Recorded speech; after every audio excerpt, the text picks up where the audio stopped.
মুরগির বয়স 27 দিন। বাহিরের যে তীব্র ঠান্ডা, এই ঠান্ডার হাত থেকে মুরগিকে বাঁচানোর অনেক চেষ্টা করতেছি। দেখছেন আপনারা আমার পর্দার ম্যানেজমেন্টটা, আমি নিচের দিক থেকে পর্দা ফেলে দিছি উপরের দিকে। এখন আপনার পর্দাটা উঠানো, তো পাশেই সেম, তবে এক পাশে থেকে একটু বাতাস আসে, ওই কারণে পর্দা টোটালি এদিকে আমি ফেলে দিছি। তো আজকে আমি এখন সন্ধ্যাবেলায় মুরগিকে যে ঘরোয়া ট্রিটমেন্টটা এখন দেব, সেটা হচ্ছে যেন মুরগির ঠান্ডাটা যেন না আসে এবং মুরগি পানিটা বেশি খায়। সেটা হচ্ছে আদা।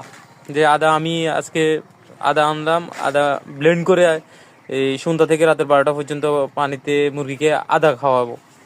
এই আদাটা একটু ডালতো। এই যে এখন কিভাবে আপনারাও আদাটা দিবেন আমি আপনাদেরকে দেখাচ্ছি একদম প্র্যাকটিক্যালি। তো আপনারাও দেখেন আপনাদের মুরগিতে, রেডি মুরগি যেগুলো আছে এগুলাতে এই তীব্র ঠান্ডার মধ্যে আপনারা এই ঘরোয়া টিপসটা আপনারা অ্যাপ্লাই করতে পারেন। এতে অনেক উপকৃত হবেন। আমি ওদিতে অনেক এই আদা রসুন এগুলো খাওয়াইয়েছি, ভালো একটা পাইছি, রেজাল্ট পাইছি। যার কারণ হচ্ছে এখন যদি আমি অ্যান্টিবায়োটিক ওষুধ অথবা ঠান্ডাজনিত কোনো ট্রিটমেন্ট নিই, আমার এই মুরগিতে ওয়েট লস করবে। এই কারণে আমি চাচ্ছি না কোনো মেডিসিনের দিকে যেতে।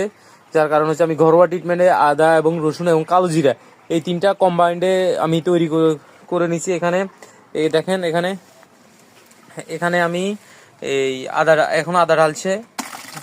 এই আদাটা এখানে টোটাল আদা আছে 2 কেজি। আমি এখানে 2 কেজি আদা দিছি। এই আদাটা আমার এখন 100 লিটার পানিতে আমি এই 2 কেজি আদা মিশ্রণটা মিশাবো।